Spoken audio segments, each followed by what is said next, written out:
So the disbeliever says on that day, I wish I had taken a path, a lifestyle along the Messenger sallallahu alaihi wasallam. Ya waylata.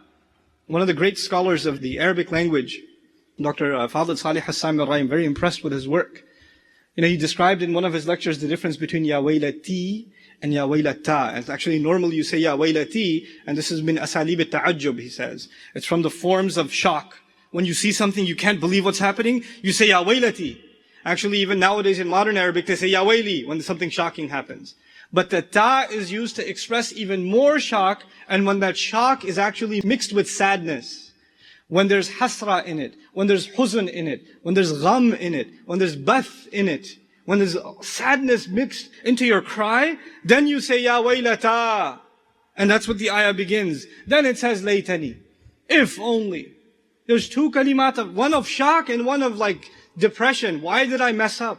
I had such an opportunity to make better decisions, and I'm looking back now and I couldn't have done it. In English, it's not really a word. We say, oh, if only. That's the expression for later.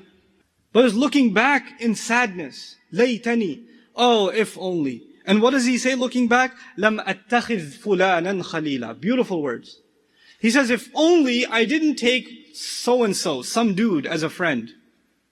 Look at this. Ar-Rasul, in the previous ayah.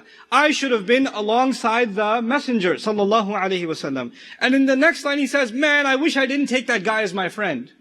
Which guy? The guy that took you away from the Messenger, sallallahu alaihi wasallam. The guy that made you do things that the Messenger would never do, sallallahu alaihi wasallam. The friends that made you talk in a way that the Messenger would never approve of, sallallahu alaihi wasallam. You have those kinds of friends. There are some of you that are good people, but you have bad friends. And when you hang out with your friends, you become bad people. And you will not be able to blame your friends on that day like this guy is doing. It won't work. And by the way, those friends are so useless, even though you call them every day, you check their Facebook posts every day, you text them every day, you check their tweets every day, you're following them on Twitter, you care about them today. But on Judgment Day, you can't even remember the guy's name. You call him Fulan.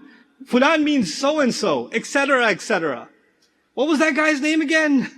That's how this is described on Judgment Day. And by the way, on that day, because you didn't care about the Messenger, sallallahu alaihi wasallam, in this life, the Messenger was nobody to you. But then the Messenger is ma'rifah, ar-Rasul. يَعُضُّ الظَّالِمُ عَلَى يَدَيْهِ اتَّخَذْتُ مَعَ الرَّسُولِ سَبِيلًا. If only I took a path with the Messenger. But when it comes to his actual friend, he can't even remember his name. That's the reality of those kinds of friends. You won't even know their names when Judgment Day comes. They'll just be a fulan to you. Fulan just means so-and-so. That's what they'll be to you and to me. We have to make a really good assessment of who our friends are and what kind of lifestyle they're leading us down. Wallahi, I don't speak from theory. I know good brothers. They used to be the first people at the Salat of Fajr at the Masajid. There used to be people that were pioneering some of the da'wah work at MSAs and putting volunteer work together and humanitarian efforts and this and that and the other. And then something happened and they got into the bad company with their friends. They disappeared. They just disappeared. And what took them away? The wrong kind of friend. The wrong kind of friends. That's it. That's all it was. Bad company. Those people are not your friends. Get that through your heads. Especially the young guys that are sitting here.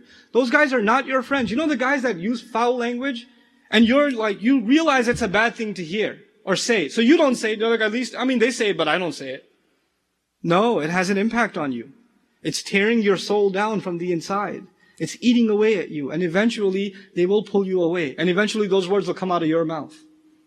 Al-ina'u bima fihi yandah, they say in Arabic. A container only gives out what it contains. If bad words are going into your ears, bad words are going to come out of your tongue. If you're seeing evil all the time going in, then evil actions will come out.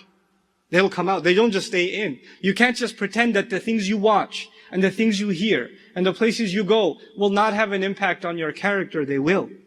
And we don't want to be of those people who regret having the wrong kinds of friends on Judgment Day.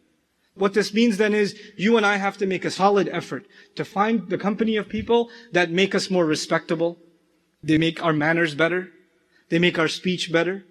They make us more courteous. They make us more patient. They make us better people. And my personal advice to you is if you have elders in your family, spend more time with them. You'll learn patience. You will learn patience.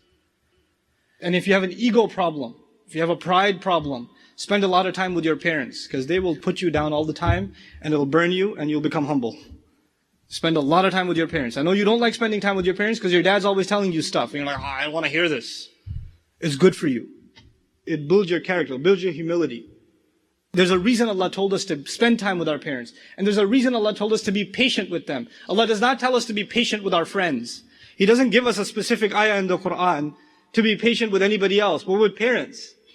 With parents. And He tells us be patient with the enemies of Islam, and He tells us to be patient with parents. Why? Because parents can say things that test your patience.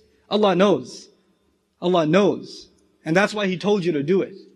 And it builds your character.